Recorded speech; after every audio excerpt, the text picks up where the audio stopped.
Pada tanggal 1 November 2016, Vivo baru saja merilis sebuah smartphone di Indonesia bernama Vivo V5. Ponsel berbahan aluminium dengan desain yang sangat mirip dengan Oppo F1s. Ada satu hal unik dalam Vivo V5 ini yang digembor-gemborkan oleh vendor smartphone ini, yaitu kameranya yang berukuran 20 megapiksel, yang bahkan mengalahkan kamera belakangnya yang hanya 13 megapiksel saja. Malah kebalik jadinya. Vivo V5 ini unik karena mereknya sama dengan merek meja saya. Saya Navarro dan ini adalah unboxing Vivo V5.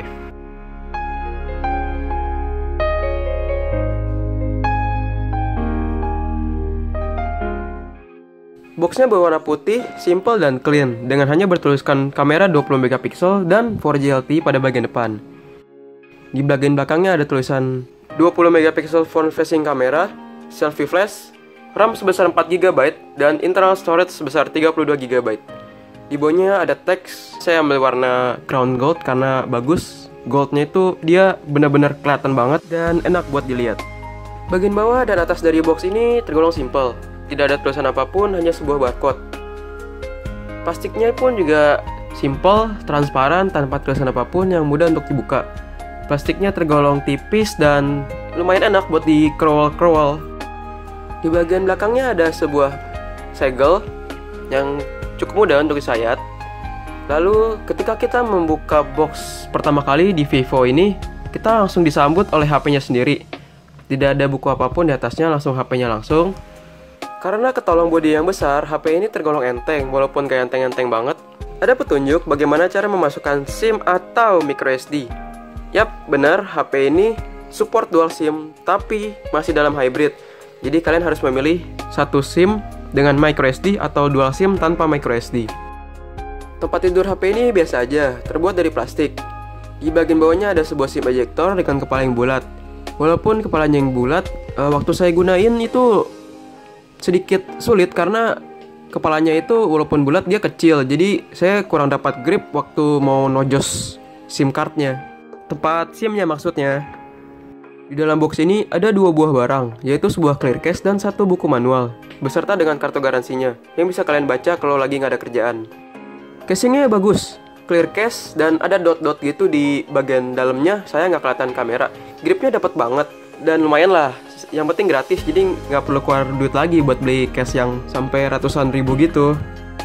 Berikutnya ada sebuah kabel data yang saya berharap ada tulisan Vivo-nya di kedua sisi, tapi saya nggak ada. Kabelnya tergolong pendek buat saya karena kadang-kadang kita kan butuh kabel yang panjang kalau misalnya lagi di luar ya. Lalu di bagian bawahnya ada sebuah power brick yang menurut saya cukup besar ukurannya. Ya terlalu besar, sama hampir kayak dash chargingnya OnePlus ya. Bahkan lebih gede dari fast chargingnya Samsung. Ini bisa lebih gede gini ya, padahal pas saya lihat sih ampere sama. Charger ini punya voltase 5 volt dan 2 ampere yang ditotalkan sebesar 10 watt untuk listriknya. Ada sebuah earphone yang modelnya sebenarnya saya kurang suka. Saya sebenarnya lebih prefer in-ear karena kalau earphone yang kayak begini tuh modelnya ngegantung gitu. Jadi kalau saya lari pagi tuh biasanya kadang-kadang jatuh kalau dipakai. Selanjutnya saya akan mencoba case gratis dari Vivo. Case ini punya desain clear case yang gripnya enak, dapat banget karena terbuat dari karet. Jadi pasti pegang nggak licin gitu. Ini bisa nahan benturan. Cuman sayangnya saya lebih suka bodi aluminium, jadi ya saya lepas dulu kali ya clear case-nya. Pada bagian kanan ponsel ini ada 3 buah tombol, volume up, volume down, dan tombol power. Setelah itu pada bagian kiri ada tempat untuk SIM dan microSD. Lalu kamera belakang yang megapikselnya kalah dengan yang depan.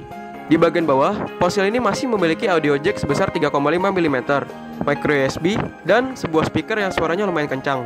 Di bagian depan ada sebuah kamera, earpiece, sensor cahaya, dan sebuah lampu flash. Di bawahnya ada tombol more, home, dan back yang akan saya jelaskan nanti. Selanjutnya mari kita nyalakan Vivo ini untuk pertama kali. Di sini tertulis Vivo, kamera dan music. Mungkin mereka fokus di kamera dan music, makanya sampai buat kamera depan 20 megapiksel kali ya.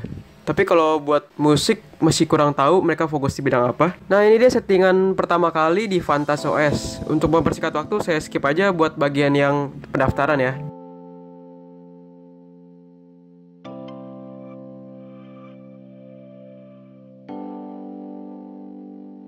Dan ini dia Vantage OS.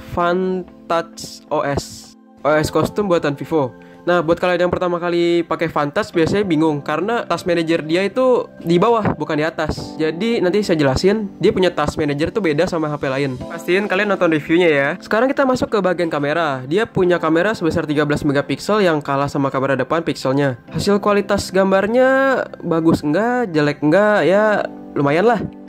Untuk lebih lengkapnya nanti di bagian review. Kameranya sendiri punya banyak mode seperti HDR, panorama, night, PPT, profession, dan lain-lain. Tapi jujur sampai sekarang saya nggak tahu di mana saya bisa setting megapiksel dari kamera ini. Kamera belakangan juga punya mode beauty di mana biasanya ini ada di depan ya. Mode ini biasanya dia bikin gambar lebih soft tampilannya. Jadi buat yang mukanya kasar bisa lebih halus gitulah kayaknya. Hasil kameranya lumayan, detailnya dapet, tapi karena saya grogi megangnya jadi rada blur sedikit. Selanjutnya saya akan mengetes fingerprint yang katanya diklaim oleh Vivo bisa membuka layar dari kondisi mati dalam waktu 0,2 detik. Cara mengatur fingerprintnya juga cukup mudah. Kita tinggal ke settings atau pengaturan, lalu pilih fingerprint, nanti kita disuruh pilih pattern dan kita khusus di HP ini saya ditanya kayak security question gitu. Jadi kalau lupa mungkin ya. Nah selanjutnya kita tinggal tempel-tempel aja deh berapa kali, nanti ada notice gitu, dan nanti kalian bakal dapat notice disuruh pindahin posisi jari kalian. Kita tinggal tempel tap aja sampai instruksinya kelar dengan sedikit kesabaran. Proses input fingerprint di HP ini lumayan lebih lama dari HP lain, jadi cukup ikuti instruksinya saja sampai selesai. Akhirnya yuk kita coba. Kita balik ke home screen dan saya bakal matiin layarnya lalu tap di bagian fingerprint scanner. Hop. Hop. Oke, coba tes dengan jari lain.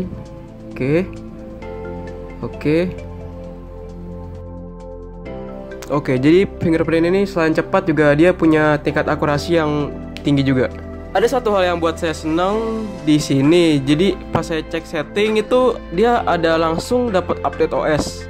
Rasanya tuh punya HP update OS tuh kayak HP kita diperhatiin gitu, nggak ditinggalin. Bodinya sendiri enak dan nyaman untuk dipegang. Tidak licin seperti Redmi 3 yang pernah meluncur dari tangan saya ke aspal. Karena bahannya aluminium, HP ini nggak jadi fingerprint magnet kayak HP lain yang bahannya kaca. Tapi jujur saya lebih suka desain Redmi Note 4, Infinix Hot 4, atau Zenfone 3 yang punya chamfered edge pada sisi-sisinya. Ponsel ini sudah bisa kalian dapatkan dengan harga 3,5 juta rupiah di toko-toko terdekat atau tempat belanja online favorit kalian. Sekian video unboxing dari Vivo V5 ini. Semoga bisa memberi gambaran kepada kalian tentang smartphone ini. Jangan lupa klik tombol like dan subscribe di bawah ini selagi masih gratis. Navarro pamit undur diri.